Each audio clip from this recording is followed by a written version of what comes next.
Assalamualaikum warahmatullahi wabarakatuh. My name is Alicia Putri.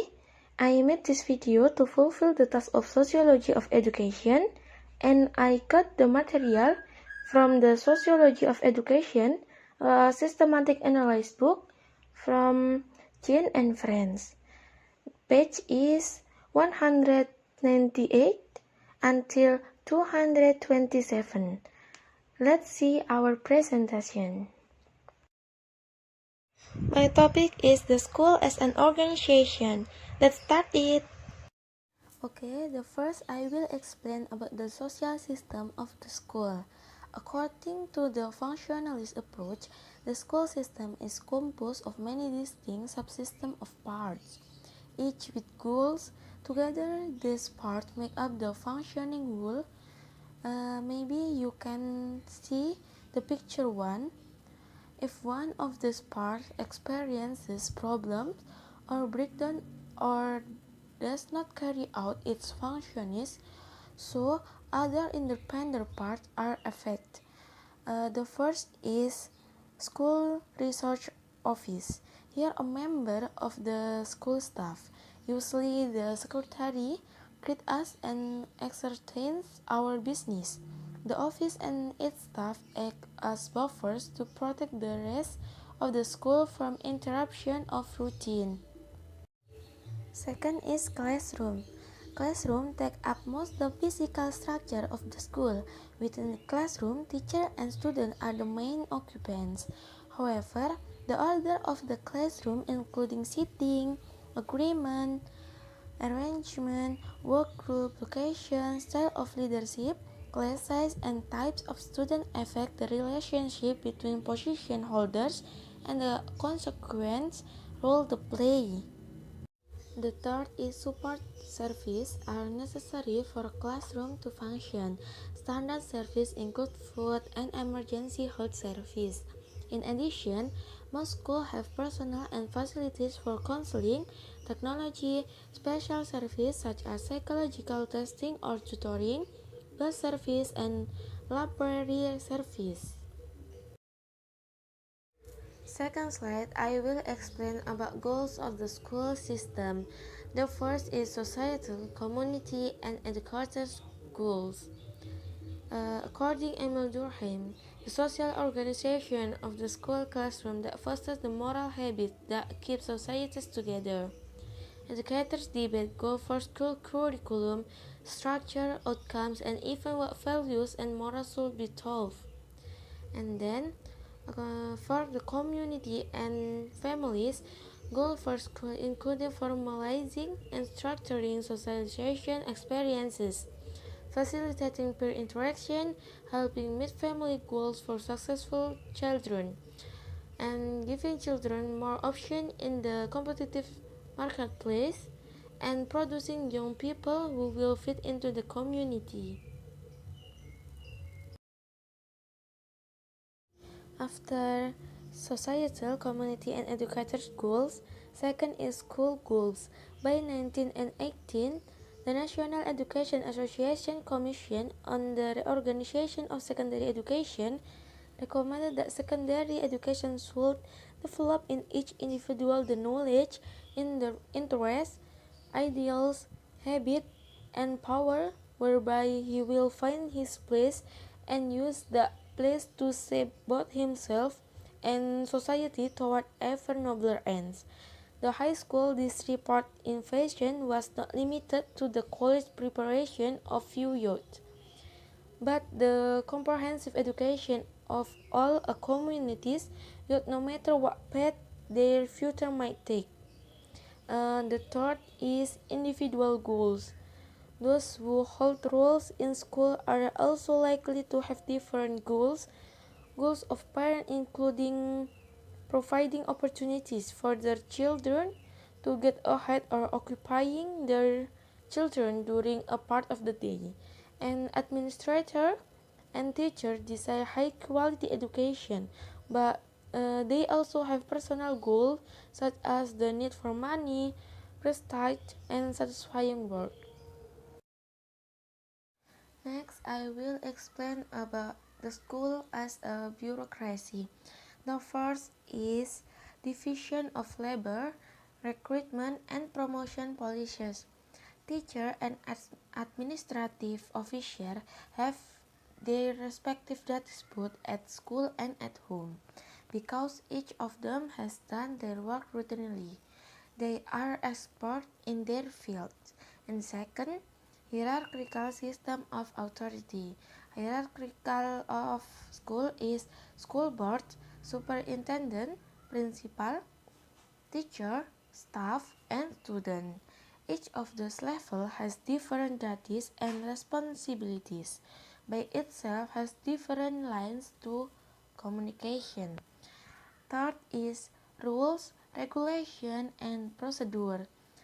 Each school has its own rules. The provisions of this profession are socialized with regulation. These rules are printed in such a way and posted on a notice board so that they can be read in any time.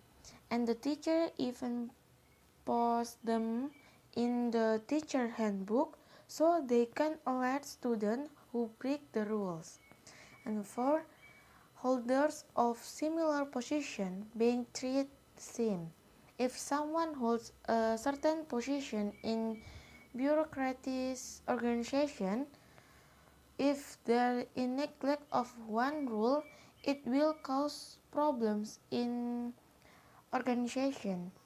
Therefore, the relationship that occur in school must be neutral, meaning that there is mutual understanding between students and teachers to understand each other, interact, and others. And the last is rationality of the organization. The tendency of organization administration is to try and find the most efficient tools in order to produce a function. Likewise with school, namely trying to achieve such efficiently level. Next is problematic in educational bureaucracy. The first is prioritizing test score rather than knowledge. Youth involvement makes test score rather than in-depth knowledge of a student's family background, problem motivation, abilities, and other personal characteristics the major criteria for screening and placement of students, and thus the determinant of his or her future. And second, impersonal relationship. Because relationships are expected to be impersonal, students, particularly the disadvantaged, cannot receive the counseling and support of the exposure to acceptable role models from whom they need to develop a positive self-image. And the third, difficult to circumvent problems. Official rules tend to over-control the behavior of school personnel and are difficult to circumvent when problems arise. And the fourth, apathetic. Teacher and student often feel powerless to change school conditions and so become apathetic about solving problems. And the last, the performance of teacher and administration are not optimal. Teacher and particularly administrator can develop bureaucracy, becoming insecure, overly protective of their jobs, narrowly specialized, less concerned with teaching, and inflexible in their daily behavior. Centralization is centralizing all the authorities to a small number of managers or who are at the top of an organization structure. Centralization was widely used in the old government in Indonesia before regional autonomy.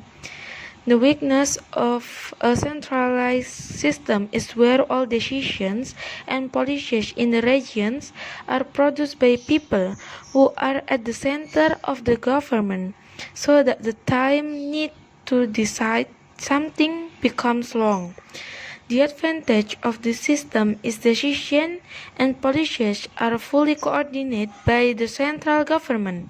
So, central government does not have to worry about problems arising from decision-making decisions.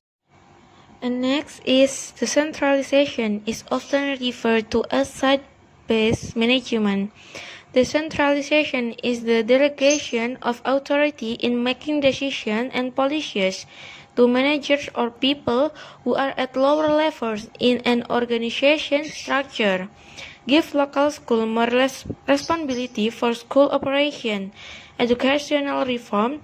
The idea involves shifting an initiative in public education from school boards, superintendents, and central administrative office to individual school. And then the weakness of the centralization system is many decision makers laud decentralization. Others point out problems such as lack of clear parameters and standards for operation, and then lack of training for being autonomous, lack of central administrative control over accountability standards, and power issues that hamper decision making. The advantage of a decentralization system is at this time many companies or organizations are choosing and implementing a decentralized system because can improve and increase the effectiveness and productivity of an organization.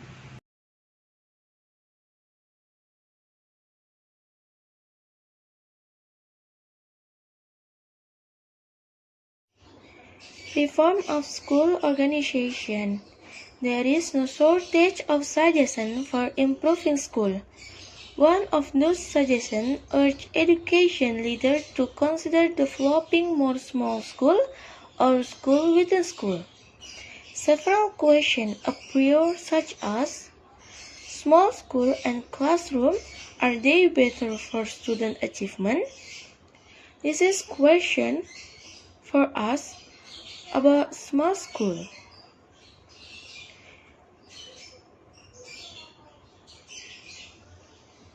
Another question like, do students become better citizens, learn more, care more about learning when they attend small school? And the third question is, are there disadvantages to small school? The answer to all the questions above are in small class advantage. In small class advantage, I need three condiments. The first is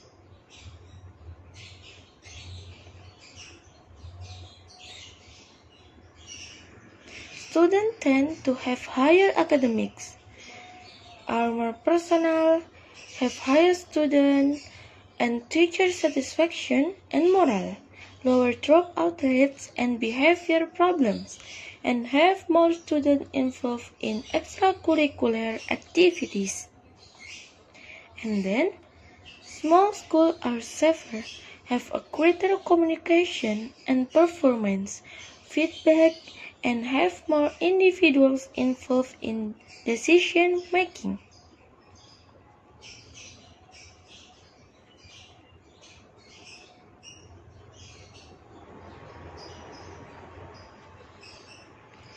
The success of the small class is caused by several factors, and the three factors about a small school. The first is greater interaction between teachers and students. And second success factor is enthusiastic and well-trained teacher. And the last success factor is classroom management and discipline tackles time and energy.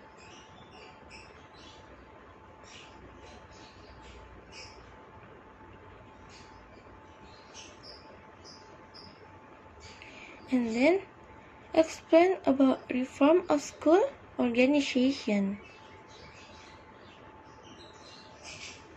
Many large high schools have been closed and multiple small high schools have been opened in their building.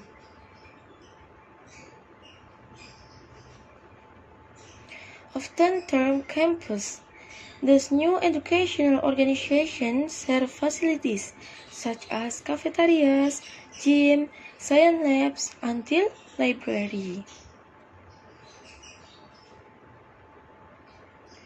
The condition that must be implemented for the creator of the school are design school with strong curricula and major focus on students. And second is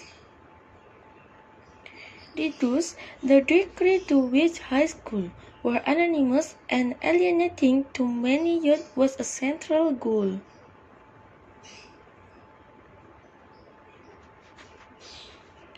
And the last of reform of school organization is output from small school. Any three output from small school. The first is small school are more effective than older and large secondary school. And second, small school produce outstanding students.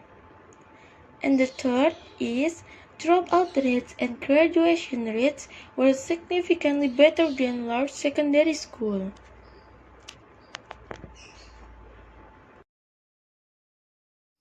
Next, I explain about charter school. These are a rapidly expanding group of schools, publicly funded but independent of most local school district authority, with their own boards of trustees and relative autonomy. The originating idea was that they were free to innovate and experiment.